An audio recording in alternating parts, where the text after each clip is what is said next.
కలెక్టర్ల సమావేశంలో AP CM Chandrababu కీలక ఆదేశాలు జారీ చేశారు. ఉమ్మడి జిల్లాల్లోని అధికారులతో సంబంధం లేకుండా కొత్త జిల్లాల్లో అధికారులకు పూర్తి స్థాయిలో అధికారాలు డెలిగేట్ చేయాలని ఆదేశాలిచ్చారు. స్వేచ్ఛగా వారి విధులను నిర్వహించుకునే అవకాశం కల్పించాలని అన్నారు. దీనికి సంబంధించిన ఆదేశాలను హెచ్ఓడీలు 2 రోజుల్లో జారీ చేయాలని చంద్రబాబు సూచించారు. కొత్త జిల్లాల్లో ఎటువంటి స్టాఫ్ సమస్య లేకుండా రెగ్యులేషన్ కార్యక్రమాలు చేపట్టాలన్నారు. పని ఒత్తిడికి తగ్గట్టుగా అధికారులు సిబ్బందిని కేటాయించాలన్నారు. కొత్త జిల్లాల్లో మౌలిక వసతుల కల్పనపై కూడా అధికారులు ప్రత్యేక దృష్టి సారించాలని చంద్రబాబు చెప్పారు.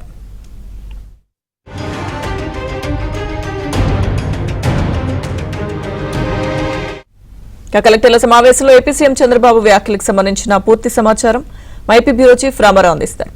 రామారావు. లక్ష్మీ దుర్గాల్ కలెక్టర్ల సమావేశం 2వ రోజు ఈ రోజు ఉదయం కొద్దిసేపటి క్రితం ప్రారంభమైంది. ముఖ్యమంత్రి చంద్రబాబు నాయుడు అధ్యక్షతన ప్రారంభమైన ఈ సమావేశంలో ఈ రోజు ఐఏఎస్ అధికారులతో పాటు రాష్ట్ర వివిధ శాఖల అధిపతులు కూడా ముఖ్యమంత్రి చంద్రబాబు నాయుడు కీలక ఆదేశాలు జారీ చేశారు. ఉమ్మడి జిల్లాలోని అధికారులతో సంబంధం లేకుండా కొత్త జిల్లాల అధికారులకు పూర్తి స్థాయిలో అధికారాలు కల్పించాలి అని కూడా ఆదేశాలు ఇచ్చారు. ఆయా జిల్లాలోని అధికారులు స్వేచ్ఛగా వారి విధుల్ని నిర్వహించుకునే అవకాశం కల్పించాలి అని కూడా సీఎం స్పష్టం చేశారు. దీనికి సంబంధించిన ఆదేశాలను వెంటనే ఆయా శాఖల అధిపతులు జారీ చేయాలని 2 రోజుల్లోనే ఈ ఆదేశాలు జిల్లాలకు వెళ్లాలి అని కూడా సీఎం ఆదేశించారు. కొత్త జిల్లాల్లో ఎటువంటి స్టాఫ్ సమస్య లేకుండా స్టాఫ్ రెగ్యులేషన్ కార్యక్రమాన్ని వెంటనే చేపట్టాలని, పని ఒత్తిడికి తగ్గట్టుగా అధికారులు సిబ్బందిని నియమించాలని కూడా ఆయన ఆదేశించారు.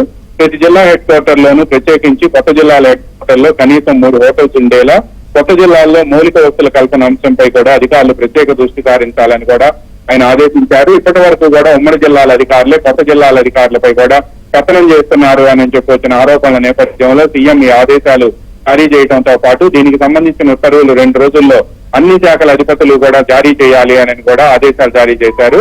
Lakshmi Durga. Okay, thank you Ramarao.